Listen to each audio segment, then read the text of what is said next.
While Fortnite has gone through significant gameplay changes over the years, anyone who has played Fortnite knows that there is one constant: jumping out of the battle bus at the start of every single game. And with the LEGO Fortnite partnership finally delivering the first wave of physical sets, we get to build the iconic blue bus for ourselves. I'm Joe, and this is my review of the LEGO Fortnite set number 77073, Battle Bus. For those of you not familiar with Fortnite, this set is based on the aerial vehicle that transports players to the Battle Royale Island at the beginning of every single Fortnite match. But we actually have an even better reference now, because an August 2024 update has introduced the Battle Bus into the in-game LEGO Fortnite mode. But before we take a look at the build, let's check out the box first. The box art for this theme is great in my opinion. It's bright, colorful and fun. We get a massive logo top left, and I like the topographical pattern behind it. The front of the box is surprisingly clean, which allows for tons of space to display the model, and it's interesting to see the minifigure showcased at the bottom left hand side. But it looks good, and I like the way that they've been laid out. They can also be seen at the top of the box with a 1:1 scale image of Cuddle Team Leader. The back of the box is quite busy, but there is a lot of stuff to show off, and I love the visual of the minifigures jumping out of the bus. With the Battle Bus being the biggest set for this wave, we get the new tray style box with a removable lid. And inside we get 8 paper bags in a variety of sizes, 1 plastic bag with some of the larger pieces, a thick standard instruction booklet, and a sticker sheet with 15 stickers.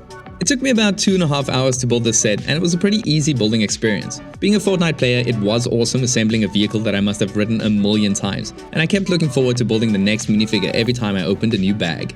And once you're done building, you should end up with these extra pieces. Now, onto the set.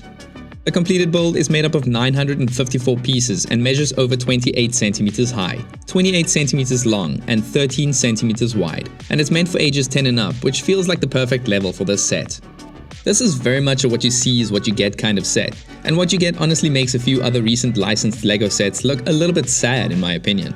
Apart from a sturdy and accurate recreation of the Battle Bus, we get 9 solid minifigures, which is almost a complete CMF series added into a mid-range set. But let's take a look at the Battle Bus first before circling back to the figures. This specific model is the classic version of the bus, which makes sense to me, featuring an almost all blue paint job with a few yellow accents. Now obviously what makes this bus a little bit different is a big hot air balloon on top. We've seen this kind of design before, but it works well, and I like the light blue and white coloring. There's some nice mechanical builds where the silver cables connect to the balloon, but play around with the cables to get them looking just right, so that it looks like it's holding the balloon in place. The base of the balloon is also very well done. Over here we get a communications array and a wind turbine generator, but my favorite part of this assembly has to be the blue flame build.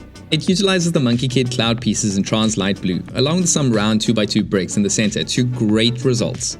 And here we also get our first bunch of stickers on both sides in the form of some buttons and dials, as well as the V logo here, which we all know as V-Bucks, Fortnite's in-game currency, but it actually stands for Vindertech, which in Fortnite lore is a technology company that tried to prevent the storm from happening. I would have liked to see the V sticker printed instead, as I could see this being used in other sets, but really it's not that big of a deal. The grey braces that are meant to attach the balloon to the bus are actually not connected to anything, nor does it provide any sort of structural support. They are just for show, but I do like the solution that LEGO has come up with to connect them by way of hinges. Each brace also features the same sticker design, so that means it probably could have been printed, but I'm not complaining because I think this kept the price in check.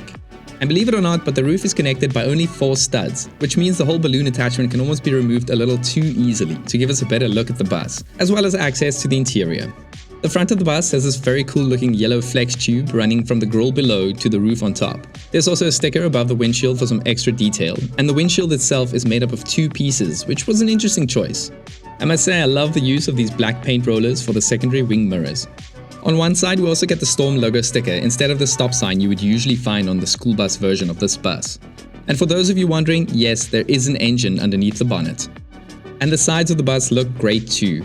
I love how they recreated the black line detailing, and there's enough windows here to let in tons of light. There's some more stickers to the rear that add some harmless detailing, and the train door in blue is perfect to let the minifigures climb onto the bus.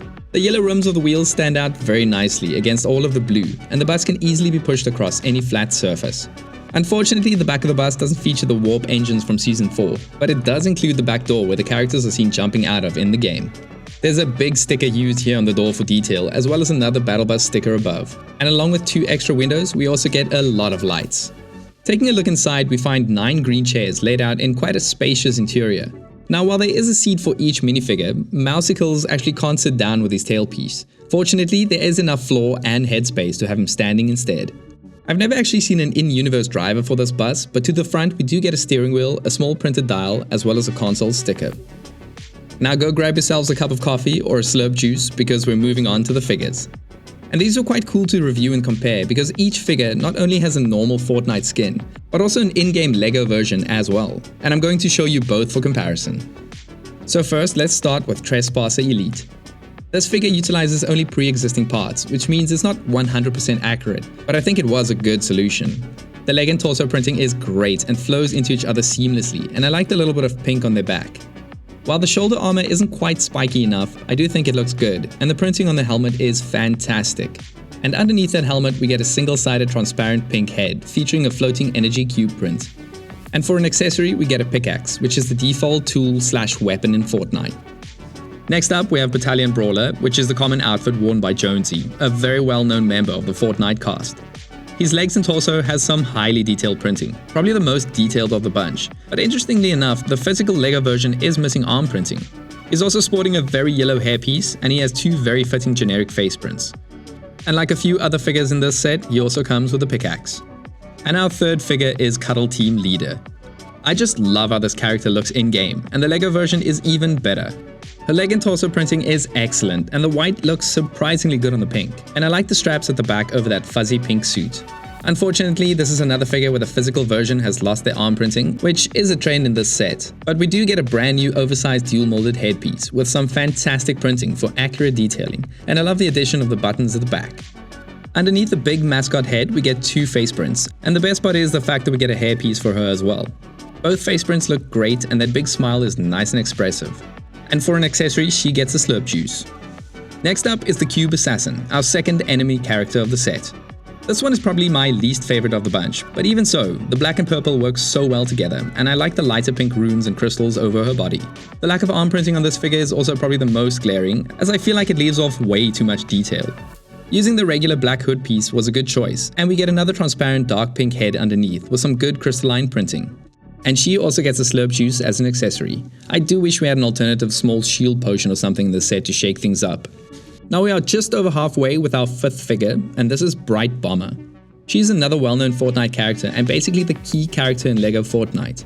Her leg and torso printing matches the detail of the Battalion Brawler, and this is also evident on her back with the addition of the metallic printing. Her hairpiece is missing some sunglasses, which is a bit of a bummer, but the sunglasses can be seen on her alternative face print, even though in my opinion it doesn't look that good. And for her we get yet another pickaxe as an accessory. Figure number 6 is Adventure Peely, as seen in Season 1 of Chapter 5 in Fortnite. And for him we get a brand new mold for his body with some excellent printing. I love seeing the word Nana or Nana on his back and belt buckle, and the peeled banana printing on top looks amazing. If you remove the body piece, you find a blank torso, but it's interesting that they printed the complete belt on his waist. I love his torn pants, and I'm very grateful for his dual molded legs. This is probably my favorite figure of the bunch, and I'm sure lots of kids are going to find this figure very appealing. Sorry. And I have no doubt that we'll be getting some alternative versions for this figure down the line. And I also like how he has a unique accessory in the form of a grappler. Next up is Raven, our third purple and black figure, but this one is great. Raven is the only figure that comes with side printing on her legs, and I also like the metallic dual molded legs. The torso printing features a lot of belts and buckles, but it looks great against the dark body. And what the figure sadly lacks in arm printing, it totally makes up with this hood, cowl and scarf combo piece. The scarf is painted on there, but it still looks good, and while we do get a basic one-sided print on the head, it's effective and accurate nonetheless. And we have our final pickaxe here as an accessory. Figure number 8 is Mousicles, and I think I like this figure purely for the fact that it looks so creepy and odd. He has a normal sized body with a comically small head mold, and I love it. I like the scratches on his legs, but I do wish his belt buckle was in yellow to have it stand out a little bit more. His buff and furry torso is also perfect, and he is the only figure to get arm printing, well, one arm at least, but I'm so glad they included the Lynx tattoo. At the back we can get a better look at his tail, as well as the cool back printing, but let's take a closer look at that head. It's such a great piece, but I have to say I'm not a fan of the shiny printing. I really wish it was matte, but that's probably just not possible on this piece.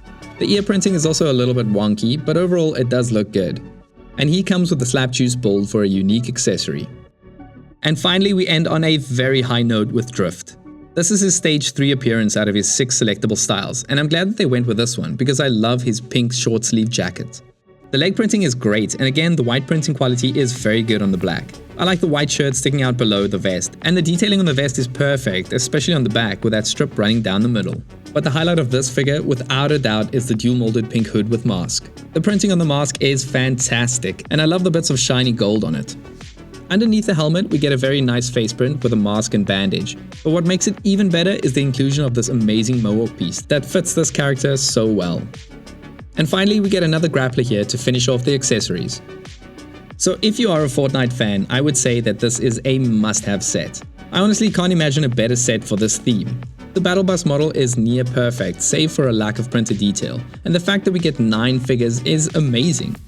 And the best part is how well priced this set is, considering all of the new molds that were created for said figures. I actually wonder if LEGO paid any licensing fee at all, considering how deep their partnership with Epic Games goes. But I hope the trend continues with future Fortnite sets. Anyways, let me know what you think about this set, and please consider liking and subscribing to the channel if you like this review and what we do. And as always, thanks for watching.